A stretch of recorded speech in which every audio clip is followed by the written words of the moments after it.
Assalamualaikum warahmatullahi wabarakatuh. Waalaikumsalam. Perkenalkan, kami dari kelompok 8 akan mempresentasikan sekaligus memperagakan tentang tema, yaitu yang pertama kepemimpinan, kekuasaan, kewenangan dan politik. Di sini perkenalkan, saya Rika Warinusi, Saya Novi Aditya Kristianto. Saya Rio Rahman.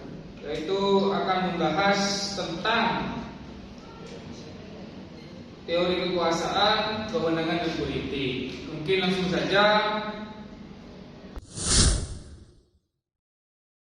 Assalamualaikum warahmatullahi wabarakatuh.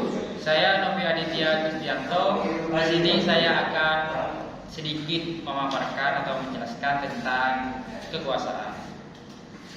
Kekuasaan dapat dipahami sebagai bentuk relasi atau kekuasaan, yang dimana kekuasaan itu beroperasi.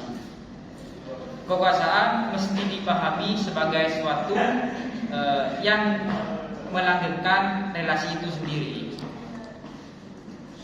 yang membentuk rantai atau sistem dari relasi itu, atau justru yang mengisolasi dari suatu relasi kekuatan. Oleh karena itu, kekuasaan merupakan bentuk strategi di mana relasi kekuatannya merupakan efek yang sangat signifikan. Mungkin sekian yang dapat saya sampaikan. Lanjut kepada materi kedua. Assalamualaikum warahmatullahi wabarakatuh. Perkenalkan, nama saya Rio Rahman. Di sini saya akan menjelaskan tentang teori wewenang. Di mana kewenangan atau wewenang itu sendiri adalah kekuasaan hukum serta hak untuk memerintah atau bertindak. Hak atau kekuasaan hukum pejabat publik untuk mematuhi aturan hukum dalam lingkup melaksanakan kewajiban publik. Dalam literatur ilmu politik, ilmu pemerintahan, dan ilmu hukum sering ditemukan istilah kekuasaan, kewenangan, dan wewenang. Kekuasaan sering disamakan begitu saja dengan kewenangan, dan kekuasaan sering dipertukarkan dengan istilah kewenangan. Demikian pula sebaliknya, bahkan kewenangan sering disamakan juga dengan wewenang. Kekuasaan biasanya berbentuk hubungan dalam arti bahwa ada satu pihak yang memerintah dan pihak lain yang diperintah. Kewenangan sering disejajarkan dengan istilah wewenang. Istilah wewenang digunakan dalam bentuk kata benda dan sering disejajarkan dengan istilah bevoegd dalam istilah hukum Belanda. Mungkin itu saja yang bisa saya sampaikan. Kurang lebihnya mohon maaf. Assalamualaikum warahmatullahi wabarakatuh. Assalamualaikum warahmatullahi wabarakatuh. Di sini saya akan memaparkan mengenai teori politik. Sebelumnya perkenalkan, nama saya Rika Warinusi dari kelompok 8. Dalam kehidupan organisasi tentunya tidak bisa dihindari dari sistem politik, di mana politik organisasi ini mengarah pada bagaimana seseorang melalui kekuasaan yang dimiliki dapat mengubah persepsi orang lain agar sependapat dengan dirinya. Dengan misalkan saya memberikan pendapat, bagaimana nantinya juga bisa sependapat dengan saya dengan cara meyakinkan orang tersebut.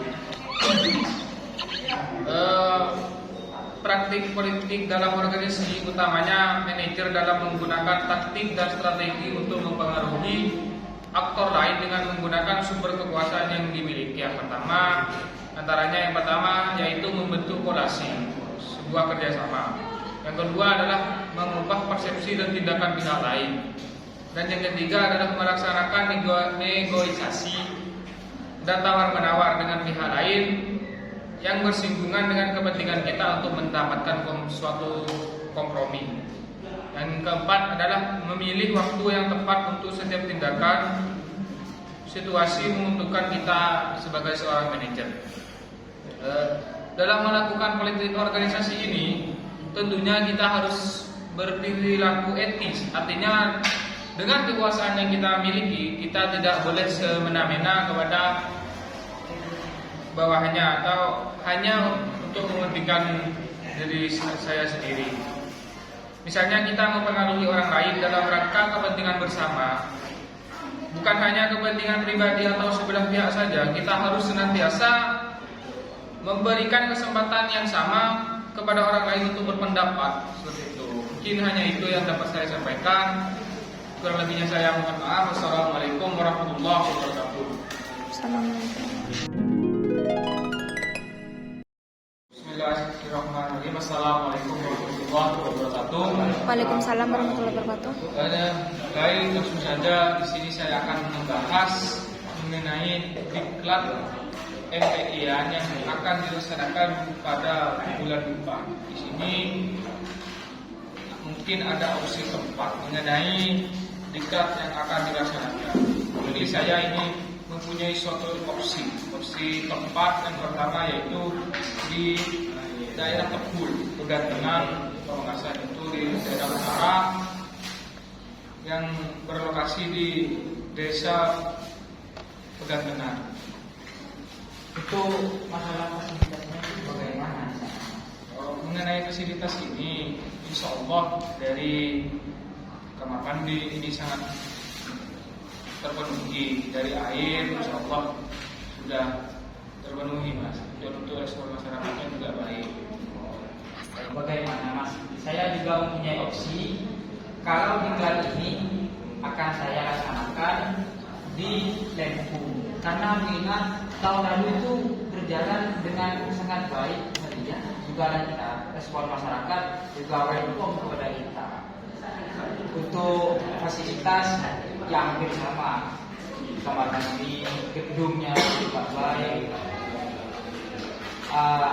Bagaimana untuk Mas Rio? Apakah punya opsi juga? Begini, sebenarnya saya juga mempunyai opsi lain.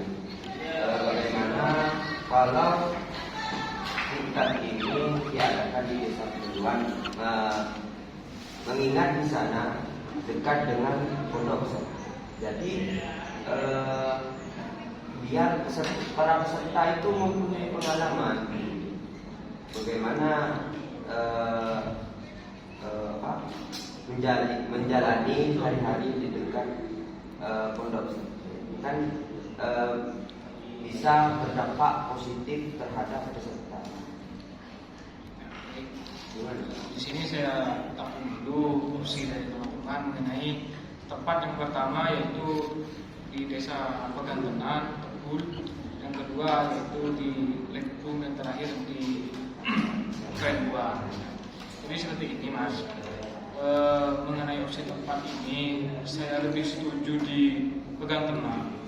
Misalnya kami mempertimbangkan beberapa faktor. Yang pertama adalah fasilitas yaitu kelas ini sudah pasti memadai, dan kamar mandi juga, dan paling penting itu air. Kalau di Tebul ini insya Allah dari air ini sangat terpenuhi, dan juga respon masyarakat juga sangat baik, dan di sana juga dekat dengan pasar, artinya untuk pembelian bahan-bahan konsumsi itu menjadi lebih mudah.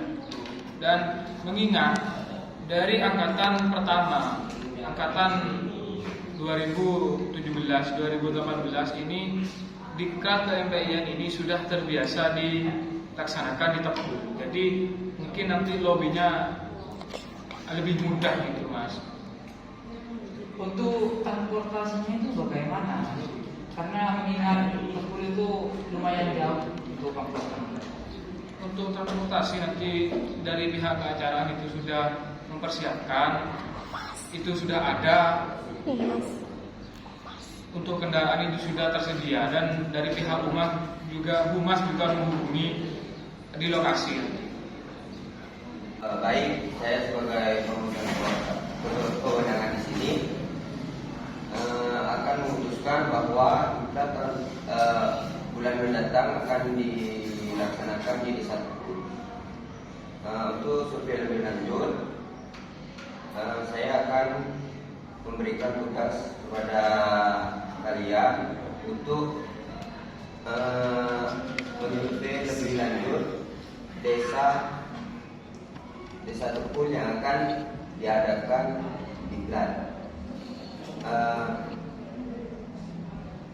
Nanti juga bisa ditemani oleh pihak humas. Baik, saya selaku pemegang kekuasaan, saya sangat setuju dengan adanya keputusan ini yang nantinya diklat ini akan diselenggarakan di Desa Tepul, Pegan Tenang.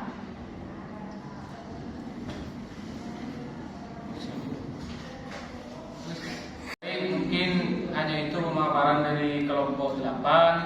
Kurang lebihnya saya mohon maaf apabila ada kesalahan. Semoga bermanfaat. Wabillahi taufiq wal hidayah. Assalamualaikum warahmatullahi wabarakatuh.